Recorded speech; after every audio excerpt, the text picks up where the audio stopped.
We are live from the Aluminum Company of North Carolina Spring Open House, and we're actually, it's kind of a perfect place to talk about it because we're out here in Durham off Hamlin Road, 1335, and we're about to talk about the Duke Blue Devils, which at least one piece is coming back to Durham. Tyrese Proctor coming back, announced earlier today, or yesterday, I should say, that he'll be returning to the Blue Devils. Jared McCain, Kyle Filipowski, two expected first-round picks today, put out their announcements around the same time. Don't think that was a coincidence, that they'll both be departing Duke after Kyle Filipowski 2 years on campus, Jared McCain 1 year on campus. That's about as good as you could hope for if you're Duke. I know there was some holding out hope that maybe Jared McCain would just love Duke so much and would want to play with Cooper Flagg that he would come back. But top half of the first round, top 20 picks in the first round, not many guys are turning that down to return to campus. So Tyrese Proctor returning actually kind of threads the needle, which is where I want to start this conversation.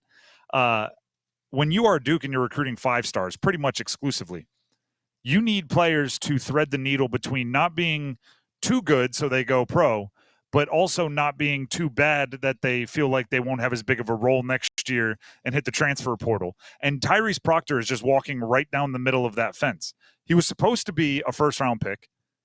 Some early season struggles and a little injury made that so that's not the case. However, he still increased his points per game, his assists per game, his shooting percentage, and his three-point percentage. So he's probably locked into a starting role next year for Duke. So he's coming back.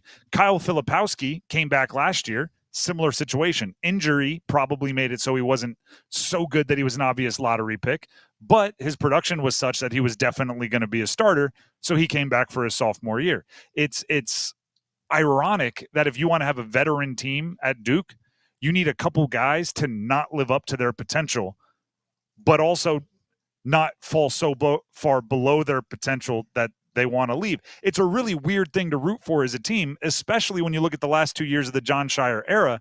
And it's pretty obvious that one of the reasons they didn't achieve the big and lofty goals that they set for themselves is because they didn't have the veteran guile at a position group, right? Even if you think Jeremy Roach brought it this past year, they didn't have it in the post. And in previous years, and maybe even going back to the last few of Coach K, they may have had it in the post and not in the perimeter. You look at the teams that made the runs in March. They had veterans.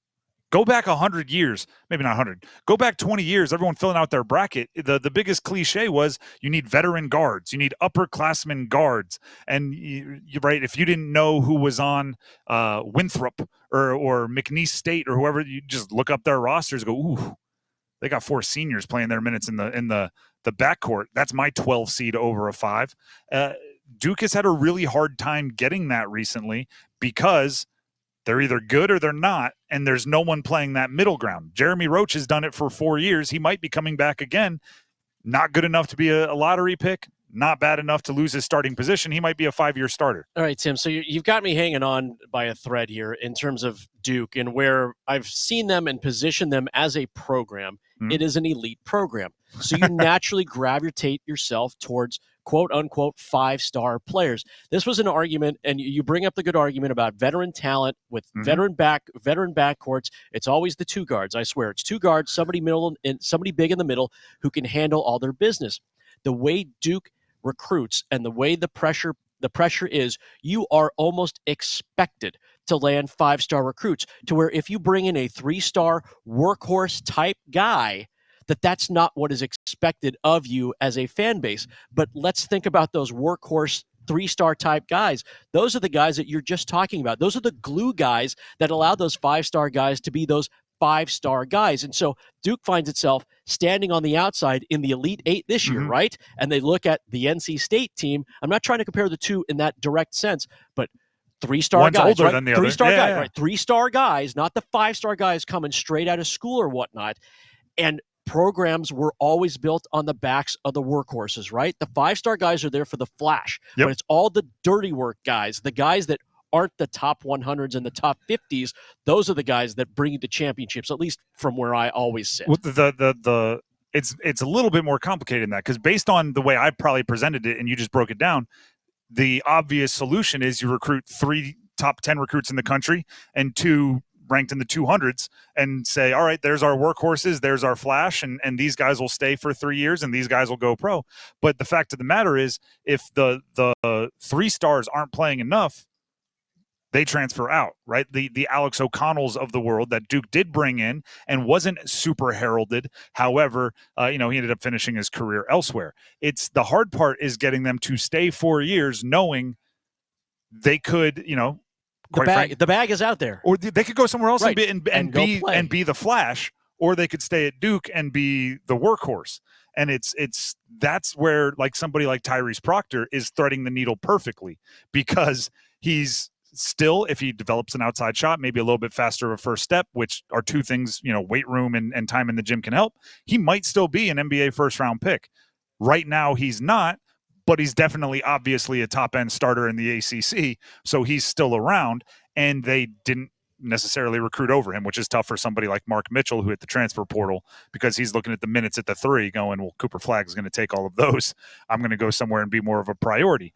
The transfer portal, right? And we talk about this all the time on this show, the re-recruiting that needs to happen every single year, right? It's not enough just to get a good player on campus. You have to get him on campus and then immediately start persuading them that next year they should still be on campus, which is tough. The hard part about that is so many conversations are about 2 things: money and playing time. I think the NIL deal will take care of itself. You either have it or you don't. Playing time is a really tough one to sell somebody when you're bringing in a better recruit over them, or they didn't play a ton this year and you're trying to sell them on, if you do these things, you can play, when there are promises elsewhere. It's very similar to the NIL conversation in that we've heard coaches in the past say, I don't promise them anything, right? I tell them if they come here, we have support, and if they play well, we can work with getting them cash, which sounds great. And everybody's like, that's the right way to do it, until your rival is saying, we'll guarantee you $200,000. And then it's like, all right, we're losing all of our recruits. We have to start guaranteeing. Duke can always give you the work hard, try hard. Then you'll find a way onto the court, until somebody else says, if you come here, you're a starter and you're getting 20 shots a night. It's a completely different beast. So Jared McCain, Kyle Filipowski going pro, you're never going to stop that. If you bring in good guys, they're going to go pro when they can make millions and millions of dollars. The Proctor threading of the needle isn't something that happens often. So if you bring back Proctor and Roach, 2 guys that are threading that needle, find a veteran big on the transfer portal, you have 3 contributors that have been in college basketball for 3-4 years, 5 years in Roach's case. That might be the year you go all in, when you mix it with, Cooper Flagg and Malawash and Evans and Harris and the rest of the number 1 recruiting class in the country. So I think the news over the past 24 hours for Duke is actually as good as they could hope for, and might set them up for a pretty successful run next year.